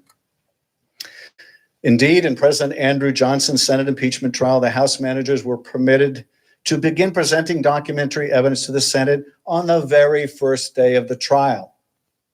The House managers' initial presentation of documents in President Johnson's case carried on for the first 2 days of trial, immediately after which witnesses were called to appear in the Senate. This has been the standard practice in prior impeachment trials. Indeed, in most trials, this body has heard from many witnesses, ranging from 3 in President Clinton's case to 40 in President Johnson's, and well over 60 in other impeachments. As these numbers make clear, the Senate has always heard from key witnesses when trying an impeachment. The notion that only evidence that was taken before the House should be considered is squarely and unequivocally contrary to Senate precedent. Nothing in law or history supports it. To start, consider Leader McConnell's own description of his work in a prior Senate impeachment proceeding. After serving on the Senate Trial Committee in the case of Judge Claiborne, Leader McConnell described how the Senate committee, quote, labored intensively for more than 2 months, amassing the necessary evidence and testimony. In the same essay, Leader McConnell recognized the full body's responsibility for amassing and digesting evidence. There was certainly a lot of evidence for the Senate to amass and digest in that proceeding, which involved charges against a district court judge. The Senate heard testimony from 19 witnesses, and it allowed for over 2,000 pages of documents to be entered into the record over the course of that trial. At no point did the Senate limit evidence to what was before the House. It did the opposite, consistent with unbroken Senate practice in every single impeachment trial, every single one. For example, of the 40 witnesses who testified during President Johnson's Senate trial, only 3 provided testimony to the House during its impeachment inquiry, only 3. The remaining 37 witnesses in that presidential impeachment trial testified before the Senate. Similarly, the Senate's full first impeachment trial, which involved charges against Judge Pickering, involved testimony from 11 witnesses, all of whom were new to the impeachment proceedings and had not testified before the House. There are many other examples of this point, including the Senate's most recent impeachment trial of Judge Porteous in 2010. It is one that many of you and some of us know well. It too is consistent with this long-standing practice. There, the Senate heard testimony from 26 witnesses, 17 of whom had not testified before the House during its impeachment inquiry. Thus, there is a definitive tradition of the Senate hearing from new witnesses when trying articles of impeachment. There has never been a rule limiting witnesses to those who appeared in the House or limiting evidence before the Senate to that which the House itself considered. And that is because, as Senator Hiram Johnson explained in 1934, the integrity of Senate impeachment trials depend heavily upon the witnesses who are called, their appearance on the stand, their mode of giving testimony. There is thus an unbroken history of witness testimony in Senate impeachment trials. Presidential and judicial, I would argue in the case of a president, it is even more important to hear the witnesses and see the documents. Any conceivable doubt on this score, and there should be none left, is dispelled by the Senate's own rules for trial of impeachment. Obtaining documents and hearing live witness testimony is so fundamental that the rules of procedure and practice in the Senate when sitting on impeachment trials, which date back to the 19th century, devote more attention to the gathering, handling, and admission of new evidence than any other single subject. These rules expressly contemplate that the Senate will hear evidence and conduct a thorough trial when sitting as a court of impeachment. At every turn, they reject the notion that the Senate would take the House's evidentiary record, blind itself to everything else, and vote to convict or acquit. For example, Rule 6 says the Senate shall have the power to compel the attendance of witnesses and enforce obedience to its orders. Rule 7 authorizes the presiding officer to rule on all questions of evidence, including but not limited to questions of relevancy, materiality, and redundancy. This Rule 2 presumes that the Senate trial will have testimony, giving rise to such questions. Rule 11 authorizes the full Senate to designate a committee of senators to receive evidence and take testimony at such times and places as the committee may determine. As Rule 11 makes clear, the committee's report must be transmitted to the full Senate for final adjudication.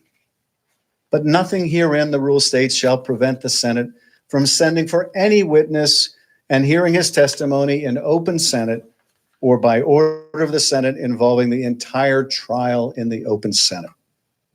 Here too, the Senate's operative impeachment rules expressly contemplate and provide for subpoenaing witnesses and hearing their testimony as part of the Senate trial. And the list goes on. These rules plainly contemplate a robust role for the Senate in gathering and considering evidence. They reflect centuries of practice of accepting and requiring new evidence in Senate trials. This Senate should honor that practice today by rejecting this resolution.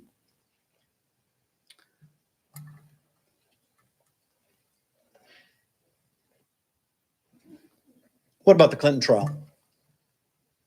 What about the Clinton trial, it will be argued? Even if we are departing from every other impeachment trial in history, including the impeachment of President Andrew Johnson, what about the Clinton trial? Aren't we following the same processes in the Clinton trial? The answer is no. First, the process for the Clinton trial was worked out by mutual consent among the parties. That is not true here, where the process is sought to be imposed by one party on the other. Second, all of the documents in the Clinton trial were turned over prior to the trial. All 90,000 pages of them, so they could be used in the House's case. None of the documents have been turned over by the president in this case. And under Leader McConnell's proposal, none may ever be. They certainly won't be available to you or to us during most or all of the trial. If we are really going to follow the Clinton precedent, the Senate must insist on the documents now, before the trial begins. Third, the issue in the Clinton trial was not one of calling witnesses, but of recalling witnesses. All of the key witnesses in the Clinton trial had testified before the grand jury or been interviewed by the FBI, one of them dozens of times, and their testimony was already known. President Clinton himself testified on camera and under oath before the Senate trial. He allowed multiple chiefs of staff and other key officials to testify, again, before the Senate trial took place. Here, none of the witnesses we seek to call, none of them have testified or been interviewed by the House. And as I said, the president cannot complain that we did not call these witnesses before the House when their unavailability was caused by the president himself. And last, as you will remember, those of you that were here, the testimony in the Clinton trial involved decorum issues that are not present here. You may rest assured, whatever else the case may be, such issues will not be present here. In sum, the Clinton precedent, if you're serious about it, if we're really serious about modeling this proceeding after the Clinton trial, the Clinton precedent is one where all the documents had been provided up front, where all the witnesses had testified up front prior to the trial. That is not being replicated by the McConnell resolution, not in any way, not in any shape, not in any form, far from it. The traditional model followed in President Johnson's case and all of the others is really the one that's most appropriate to the circumstances. The Senate should address all the documentary issues and most of the witnesses now, not later. The need to subpoena documents and testimony now has only increased due to the president's obstruction for several reasons. First, his obstruction has made him uniquely and personally responsible for the absences of the witnesses before the House. Having ordered them not to appear, he may not be heard to complain now that they followed his orders and refused to testify. To do otherwise only rewards the president's obstruction and encourages further future presidents to defy lawful process in impeachment investigations.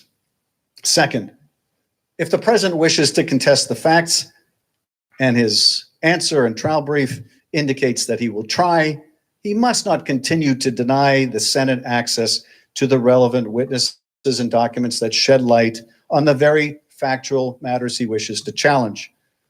The Senate trial is not analogous to an appeal where the parties must argue the facts on the basis of the record below. There is no record below. There is no below. This is the trial. Third, the president must not be allowed to mislead the Senate by selectively introducing documents while withholding the vast body of documents that may contradict them. This is very important. The president must not be allowed to mislead you by introducing documents selectively and withholding all of the rest. All of the relevant documents should be produced so there is full disclosure of the truth.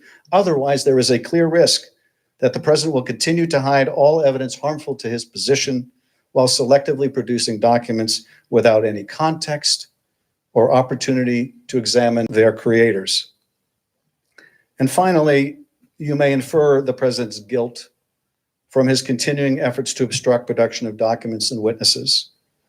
The president has said he wants witnesses like Mulvaney and Pompeo and others to testify, and that his interactions with Ukraine have been perfect.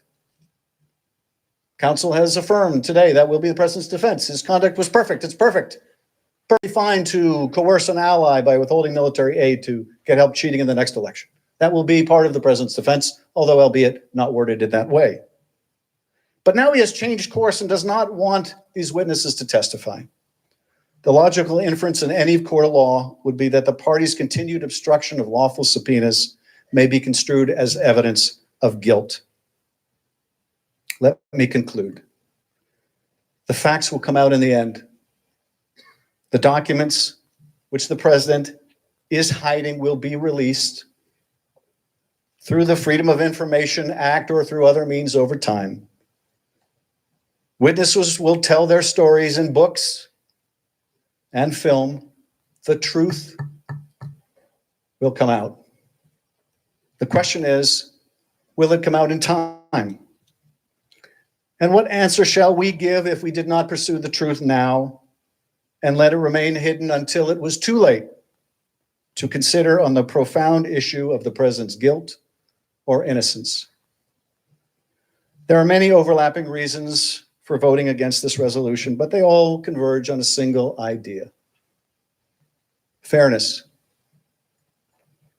The trial should be fair to the House, which has been wrongly deprived of evidence by a president who wishes to conceal it. It should be fair to the president, who will not benefit from an acquittal or dismissal if the trial is not viewed as fair, if it is not viewed as impartial. And fair to you senators, who are tasked with the grave responsibility of determining whether to convict or acquit, and should do so with the benefit of all of the facts. And fair to the American people, who deserve the full truth and who deserve representatives who will seek it on their behalf. And with that, Mr. Chief Justice, I yield back. Mr. Cipollone, Mr. Sekulow, you have 57 minutes available.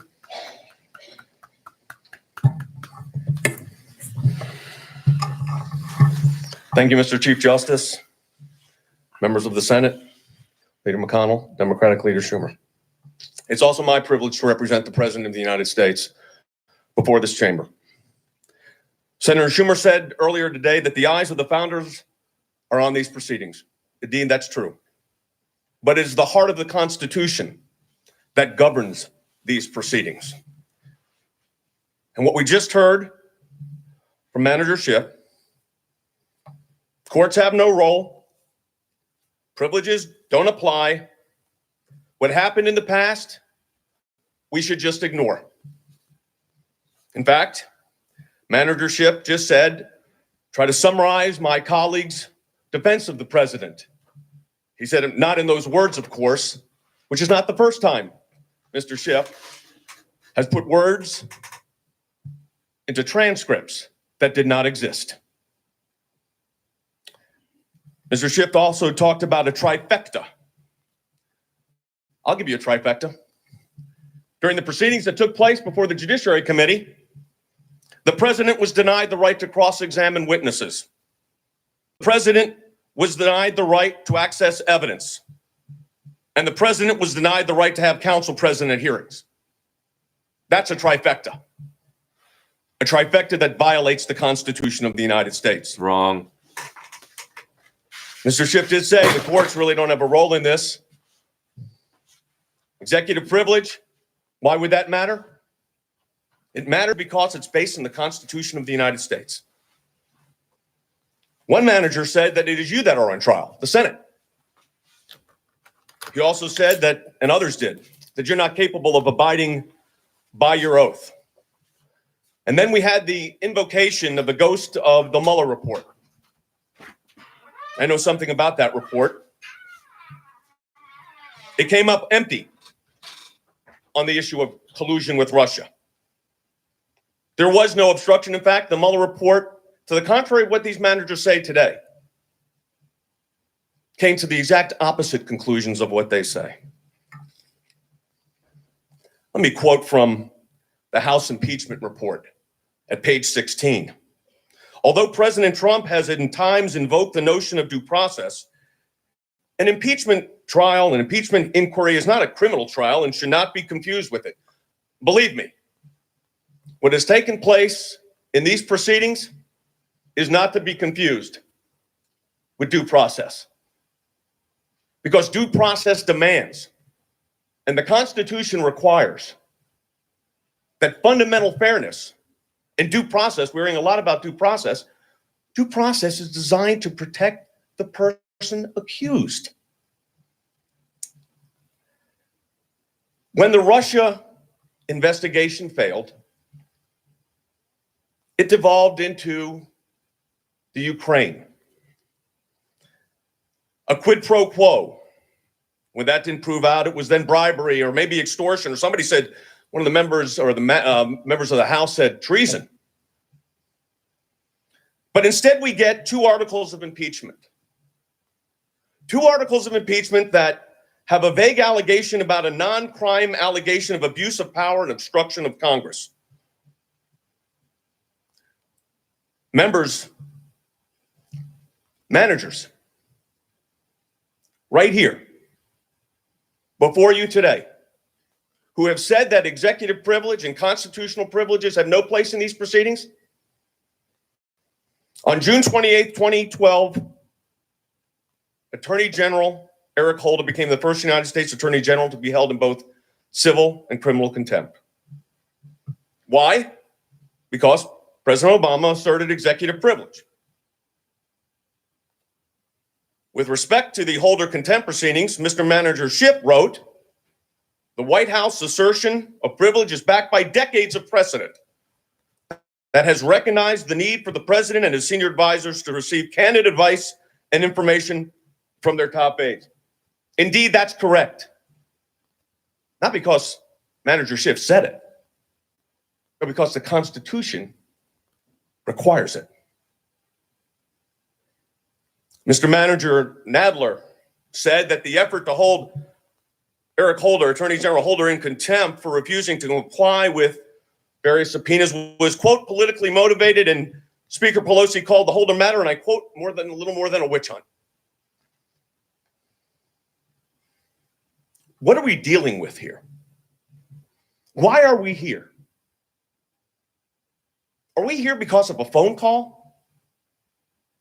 Or are we here before this great body because since the president was sworn into office, there was a desire to see him removed? I remember in the Mueller report, there were discussions about, remember, insurance policies. The insurance policy didn't work out so well. So then we moved to other investigations. I guess you would call it reinsurance or an umbrella policy. And that didn't work out so well.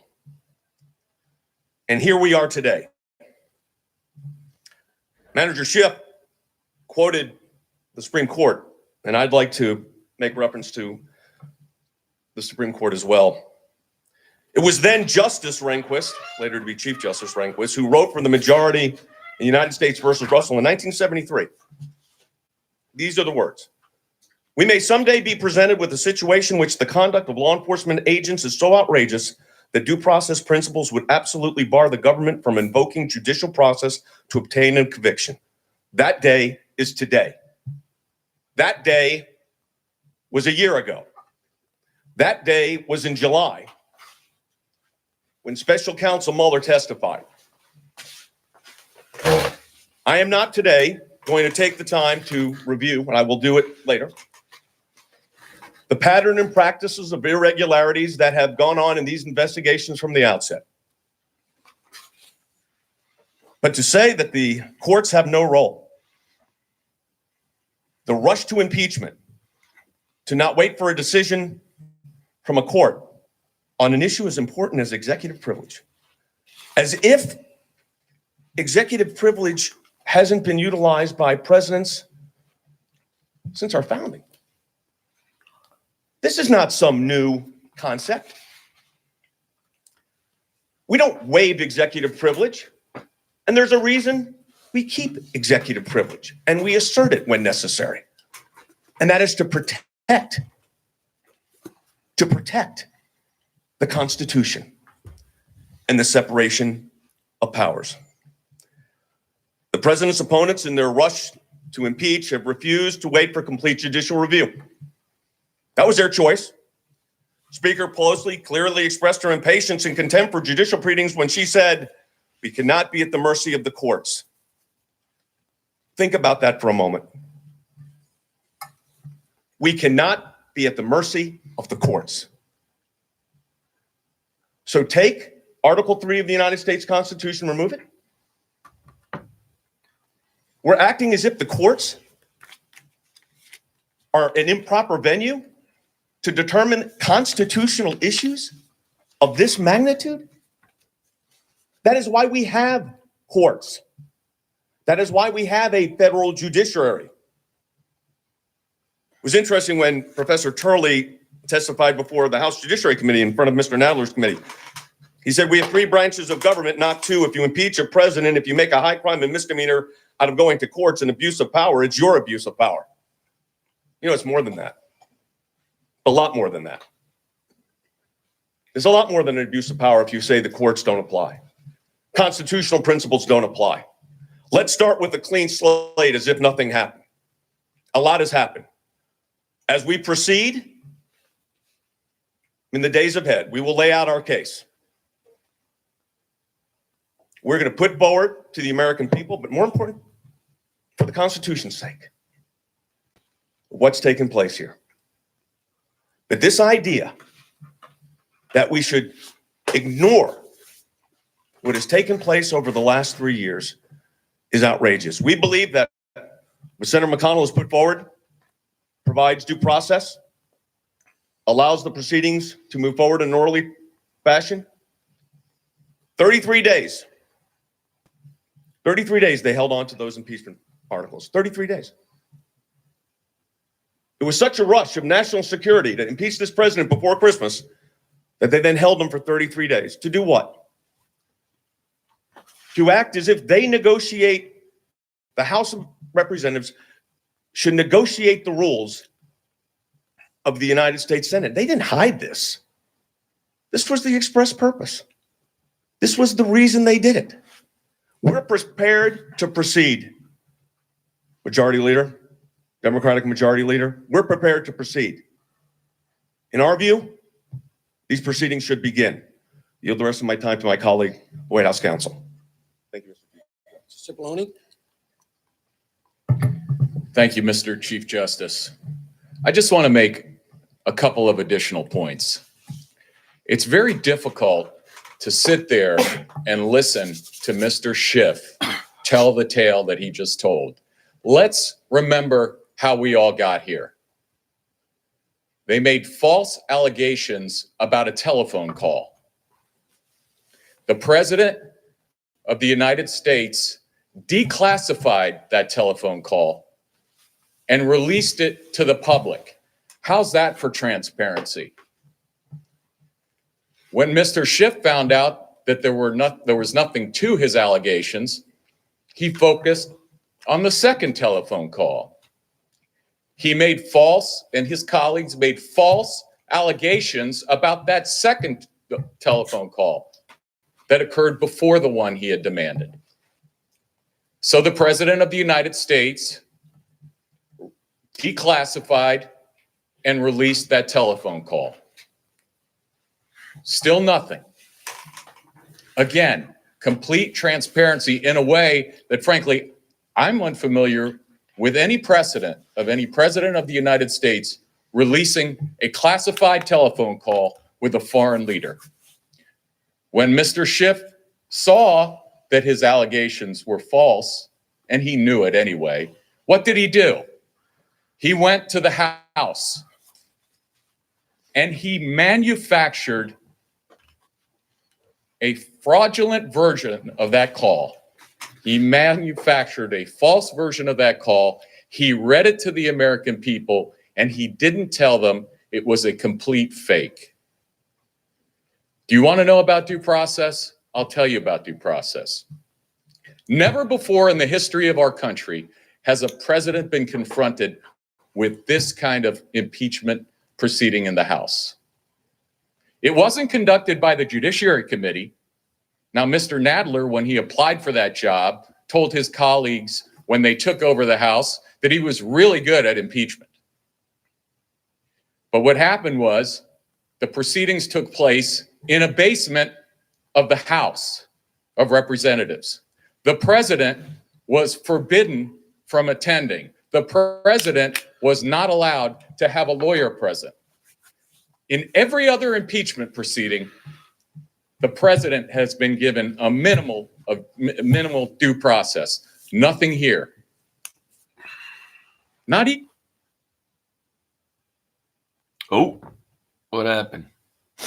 Looks like we have an interruption in the case being made by the. Yeah, I'm still here. I don't know what happened there, folks. Sorry. This is Vote Count 2020. I'm Karthik Rajan, and we are considering live and in real time the impeachment of C-SPAN, your Donald unfiltered J. view of government, Trump. created by cable in 1979. he means that unless you do exactly what he says, regardless of your constitutional rights, then you're obstructing. The president was not allowed to call witnesses.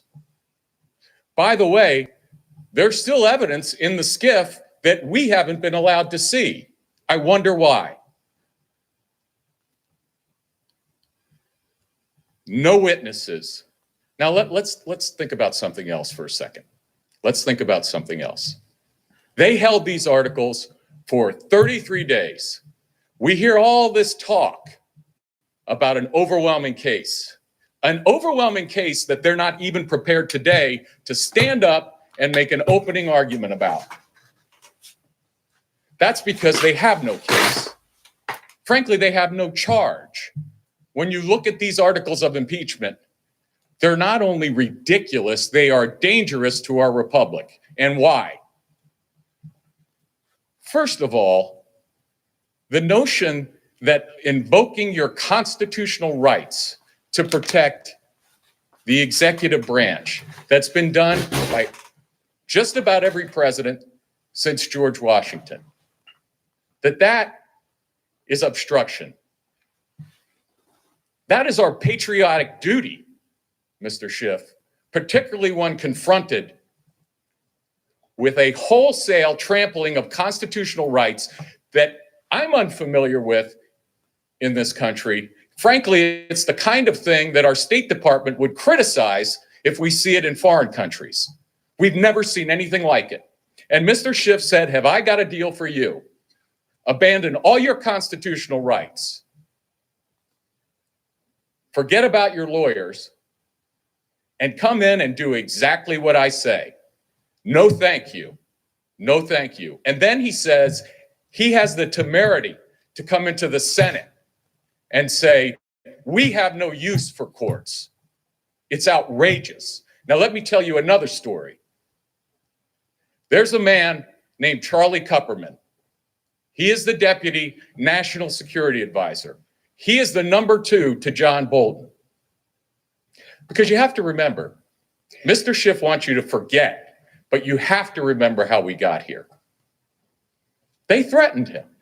They sent him a subpoena. Mr. Kupperman did what any American should be allowed to do, used to be allowed to do. He was forced to get a lawyer. He was forced to pay for that lawyer. And he went to court. Mr. Schiff doesn't like courts. He went to court. And he said, Judge, tell me what to do. I have obligations that frankly rise to what the Supreme Court has called the apex of executive privilege in the area of national security. And then I have a subpoena from Mr. Schiff. What do I do? You know what Mr. Schiff did? Mr. Kupperman went to the judge and the House said, never mind, we withdraw the subpoena. We promise not to issue it again. And then they come here and they ask you to do the work that they refuse to do for themselves. They ask you to trample on executive privilege. Now, would they ever suggest that the executive could determine on its own what the speech or debate clause means? Of course not. Would they ever suggest that the House could invade the discussions that the Supreme Court has behind closed doors? I hope not. But they come here and they ask you to do what they refuse to do for themselves. They had a court date. And they withdrew the subpoena, they evaded a decision, and they're asking you to become complicit in that evasion of the courts. It's ridiculous. And we should call it out for what it is. Obstruction for going to court? It's an act of patriotism to defend the constitutional rights of the president. Because if they can do it to the president, they could do it to any of you, and they could do it to any American citizen, and that's wrong. And Lawrence Tribe, who's been advising them, I guess he didn't tell you that in the Clinton impeachment, he said, it's dangerous to suggest that invoking constitutional rights is impeachable. It's dangerous. And you know what? It is dangerous, Mr. Schiff. So what are we doing here? We have the House that completely concocted a process that we've never seen before. They locked the president out. Oh, and by the way, will Mr. Schiff give documents? We asked him for documents. We asked him for documents when, contrary to his prior statements, it turned out that his staff was working with the whistleblower. We said, let us see the documents, release them to the public. We're still waiting.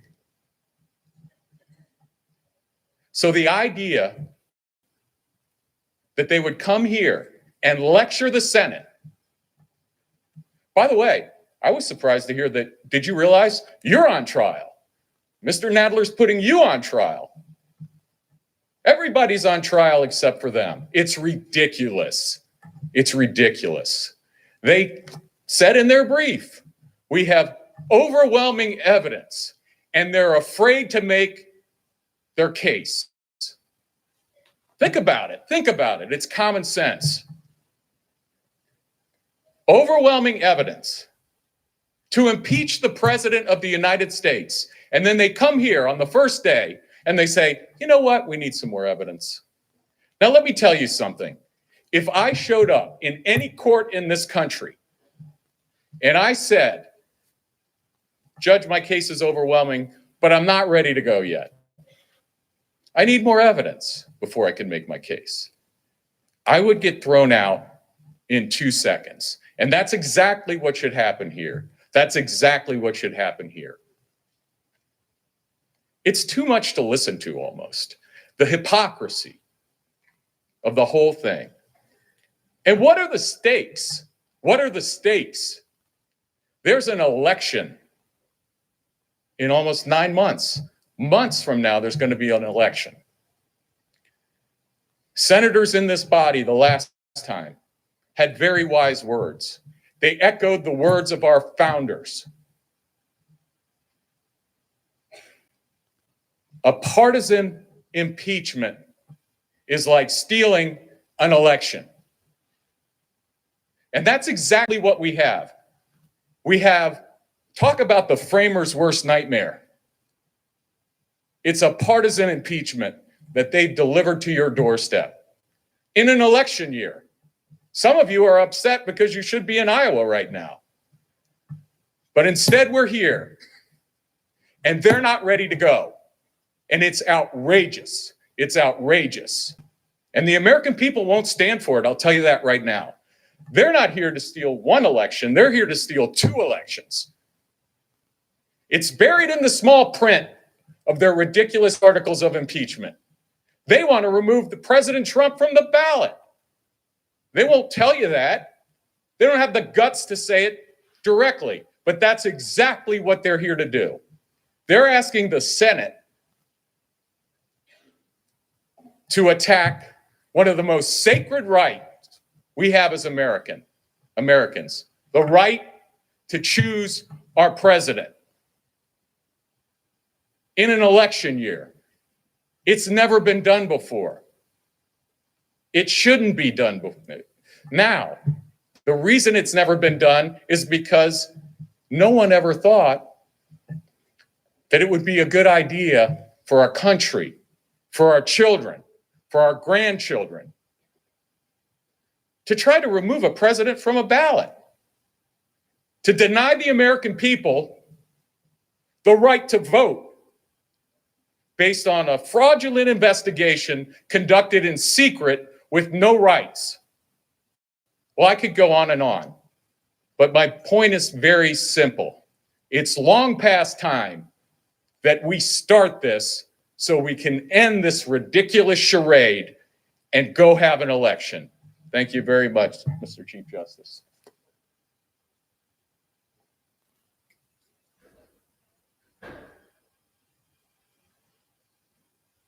Does the President's Council yield back the remainder of their time? Thank you. The Democratic leader is recognized. Mr. Chief Justice, I send an amendment to the desk to subpoena certain documents and records from the White House, and I ask that it be read. The clerk will read the document.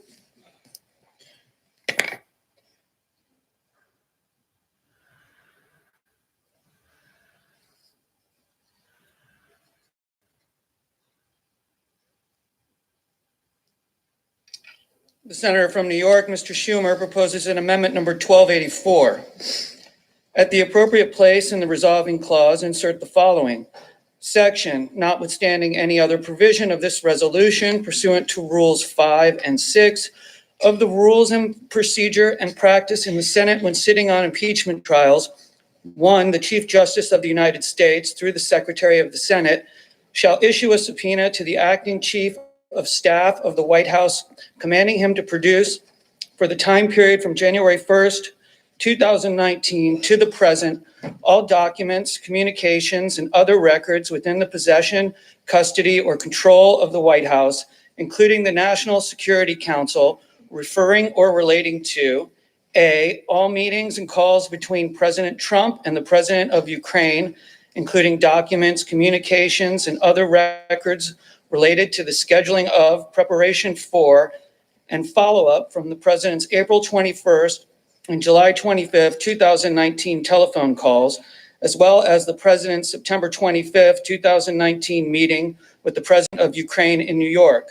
B, all investigations, inquiries, or other probes relating to Ukraine, including any that relate in any way to 1, former Vice President Joseph Biden, 2, Hunter Biden and any of his associates, 3, Burisma Holdings Limited, also known as Burisma, 4, interference or involvement by Ukraine in the 2016 United States election, 5, the Democratic National Committee, or 6, CrowdStrike. C, the actual or potential suspension, withholding, delaying, freezing, or releasing of United States foreign assistance, military assistance, or security assistance of any kind to Ukraine, including but not limited to the Ukraine Security Assistance Initiative, USAI, and foreign military financing, FMF. D, all documents, communications, notes, and other records created or received by Acting Chief of Staff Mick Mulvaney, then National Security Advisor John R. Bolton, Senior Advisor to the Chief of Staff Robert B. Blair, and other White House officials relating to efforts to 1, solicit, request, demand, induce, persuade, or coerce Ukraine to conduct or announce investigations. 2, offer, schedule, cancel, or withhold a White House meeting for Ukraine's president. Or 3, hold and then release military and other security assistance to Ukraine. E, meetings at or involving the White House that related to Ukraine, including but not limited to 1, President Zelensky's inauguration on May 20th, 2019 in Kiev, Ukraine, including but not limited to President Trump's decision not to attend to ask Vice President Pence to lead the delegation, directing Vice President Pence not to attend, and subsequent decision about the composition of the delegation of the United States. 2, a meeting at the White House on or around May 23rd, 2019, involving, among others, President Trump, then Special Representative for Ukraine negotiations, Ambassador Kurt Volker, then Energy Secretary Rick Perry, and United States Ambassador to the European Union, Gordon Sondland, as well as any private meetings or conversations with those individuals before or after the larger meeting. 3, meetings at the White House on or about July 10th, 2019, involving Ukrainian officials Andrei Yermak and Oleksandr Danilyuk, and United States government officials, including but not limited to then National Security Advisor John Bolton, Secretary Perry, Ambassador Volker, Ambassador Sondland, to include at least a meeting in Ambassador Bolton's office and subsequent meeting in the wardroom. 4, a meeting at the White House on or around August 30th, 2019, involving President Trump, Secretary of State Mike Pompeo, and Secretary of Defense Mark Esper. 5, a planned meeting later canceled in Warsaw, Poland, on or around September 1st, 2019, between President Trump and President Zelensky, and subsequently attended by Vice President Pence. And 6, a meeting at the White House on or around September 11, 2019, involving President Trump, Vice President Pence, and Mr. Mulvaney concerning the lifting of the hold on security assistance for Ukraine. F, meetings, telephone calls, or conversations related to any occasions in which the National Security Council officials reported concerns to National Security Council lawyers, including but not limited to National Security Council legal advisor John Eisenberg regarding matters related to Ukraine, including but not limited to 1, the decision to delay military assistance to Ukraine, 2, the July 10, 2019 meetings at the White House with Ukrainian officials, 3, the President's July 25, 2019 call with the President of Ukraine, 4, a September 1st, 2019 meeting between Ambassador Sondland and a Ukrainian official, and 5, the President's September 7, 2019 call with Ambassador Sondland.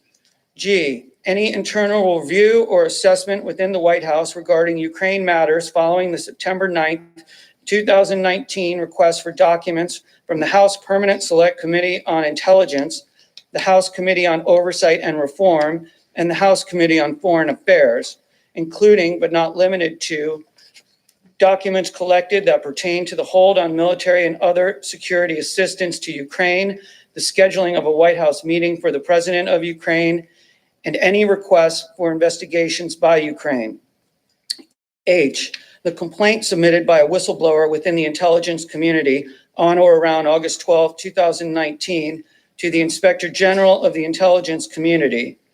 I, all meetings or calls, including requests for or recordings of meetings or telephone calls, scheduling items, calendar entries, White House visitor records, and email or text messages using personal or work-related devices between or among 1, current or former White House officials or employees, including but not limited to President Trump, and 2, Rudolph W. Giuliani, Ambassador Sondland, Victoria Tunsang, or Joseph DeGenova, and J, former United States Ambassador to Ukraine, Marie Masha Yovanovitch, including but not limited to the decision to end her tour or recall her from the United States Embassy in Kiev, and 2, the Sergeant at Arms is authorized to utilize the services of the Deputy Sergeant at Arms or any other employee of the United States Senate in serving the subpoena authorized to be issued by this section.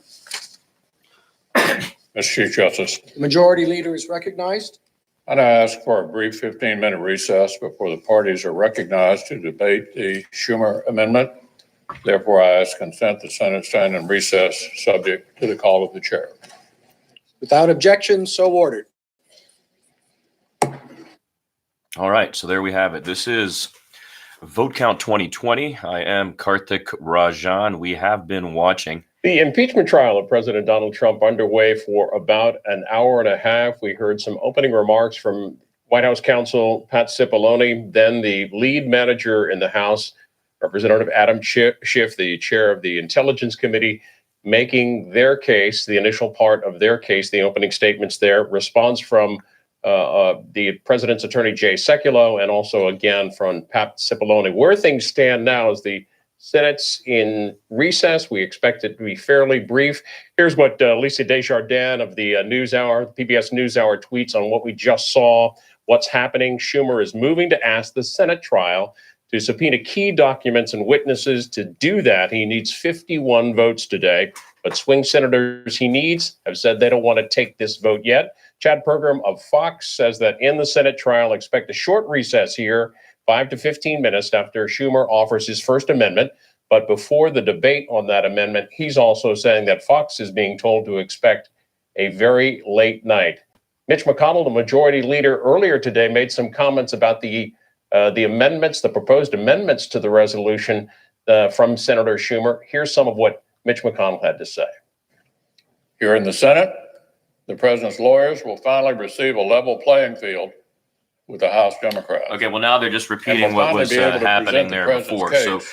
we are going to take a break right Finally, here, and fairness. we're going to call this On every the point, first part of straightforward. our coverage. I am Karthik Rajan. This is Vote Count 2020. I'm on YouTube here. There's no sponsors. There's no advertising. I don't make any money. This is a nonprofit, not-for-profit exercise by me, the author and artist, MT Karthik or Karthik Rajan. So I'll join you again soon for part 2 of the Senate trial, the impeachment of Donald J. Trump, 45th President of the United States of America.